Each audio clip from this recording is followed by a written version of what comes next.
Well, given what lockdown is doing to our hairstyles, I had contemplating taking as my text for today Genesis 27 and verse 11. My brother Esau is a hairy man, but I am a smooth man.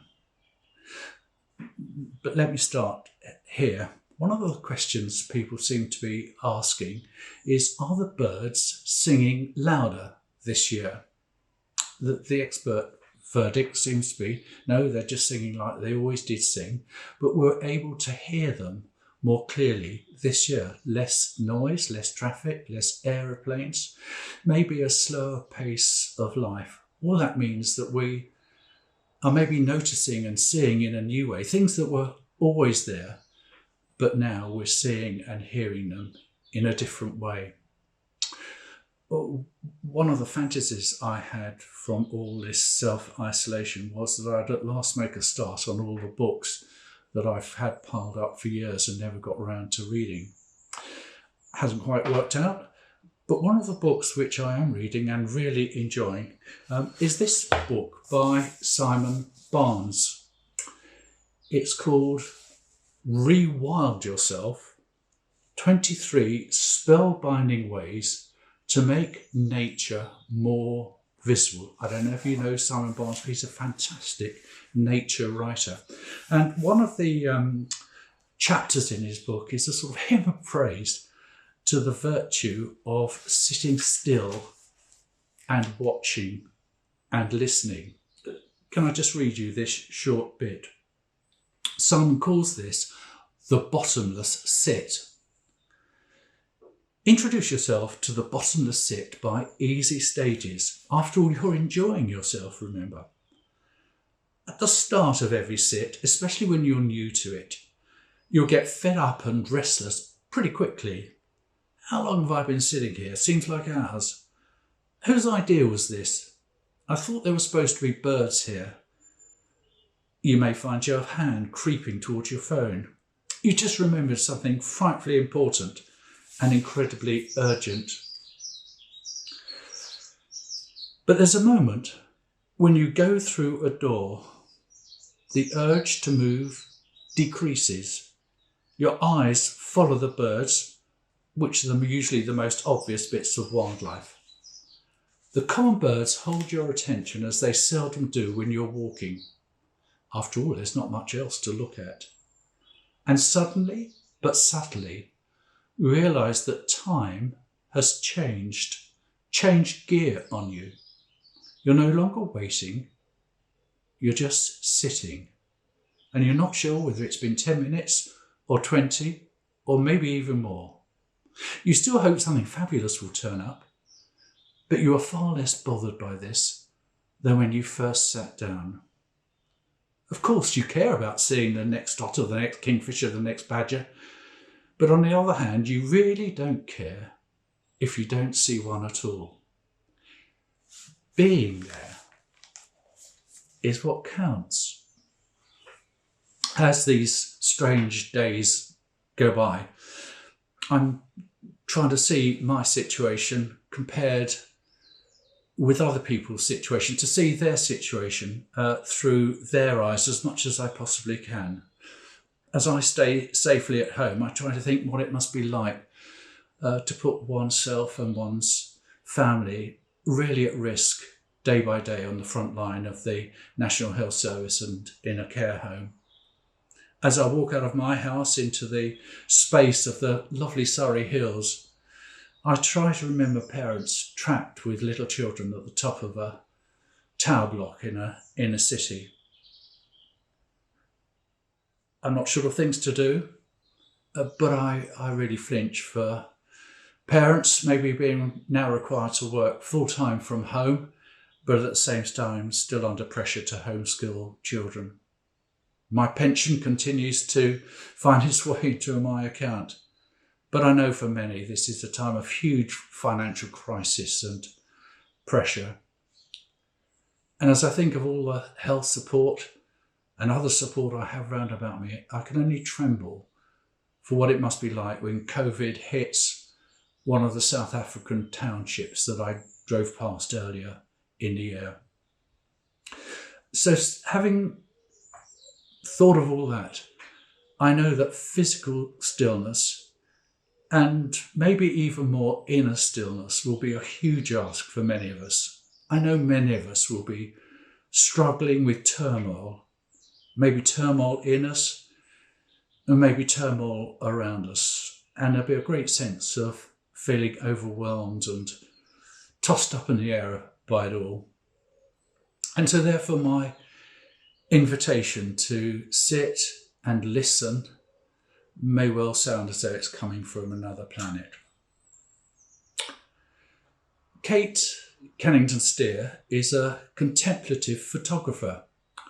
She has a Facebook page which is called Acts of Daily Seeing. Just search for Acts of Daily Seeing and you'll come to it easily. And maybe if the technology works, I'll show one of her images on the screen just now as I'm talking to you. Acts of Daily Seeing is a visual response to the question, how might I see God afresh today? Just in the things around me, looking around me with fresh eyes, seeing them in a fresh way, not going anywhere special, not making a determined effort, just looking and listening, just seeing and hearing. One of the many things I love about the good old Church of England is the times and seasons of the church year. Now, for many of us, Easter may be just a day or a weekend, and maybe now seem long in the past. But for the Church of England, Easter is not a weekend or even a day, it's a season. And we're only in the middle of it.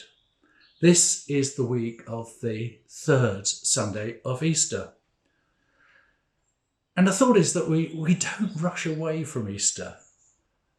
We don't rush away from the risen Christ, whose resurrection changes everything. One of the set readings for last Sunday was the account of the two disciples on that Emmaus road. I'm sure you know the story well. They're joined by Jesus as they travel, but they don't recognise him. Only in their own home. The reason why I'm back in the kitchen, sitting down at an ordinary table to an ordinary meal. At that moment when Jesus took the bread and offered the traditional Jewish prayer, "Blessed are you, God, King of the universe, who brings forth bread from the earth," only at that moment and at the breaking of the bread are their eyes opened to see. And the text says just that. Their eyes were opened and they saw the risen Lord. As the Message Bible says, open-eyed, wide-eyed, they recognised him. And they ran back 7 miles to the others, simply to say, "We have seen the Lord." The Christian contemplative poet Mary Oliver has just this little poem which is called Instructions for Living a Life. Pay attention. Be astonished. Tell about it.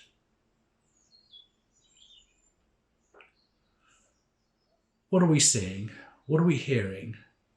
What does it mean for us that we journey through COVID as we journey through Easter time?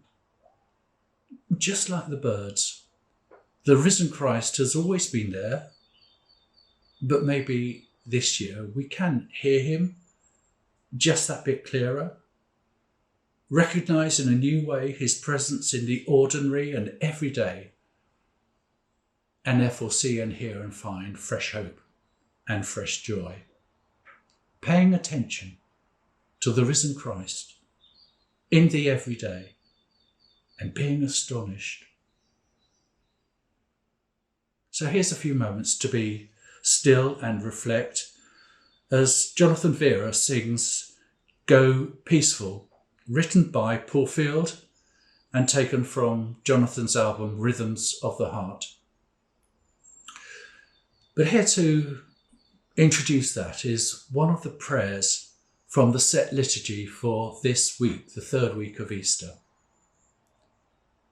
Living God, your Son made himself known to his disciples in the breaking of the bread, opened the eyes of our faith, that we may see him in all his redeeming work, who is alive and reigns now and forever. Amen.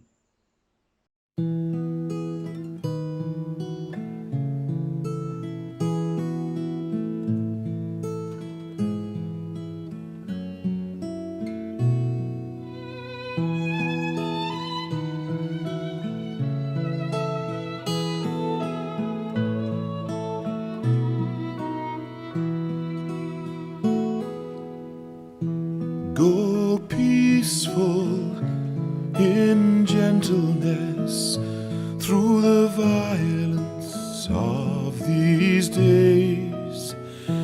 Give freely, show tenderness in all your ways.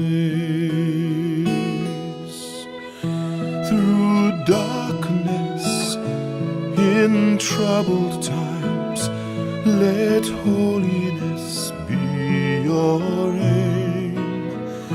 Seek wisdom, let faithfulness burn like a flame. God speed you, God lead you, and keep you wrapped around his heart. May you be known by love.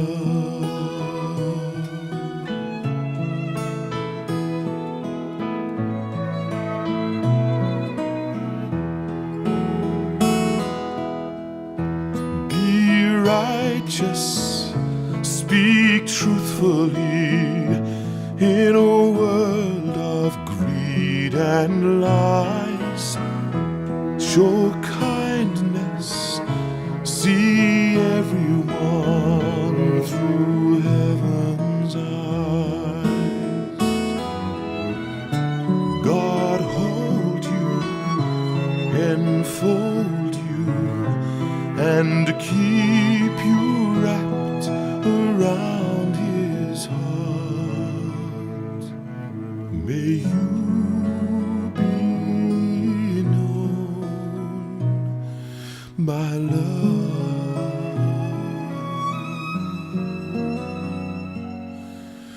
May you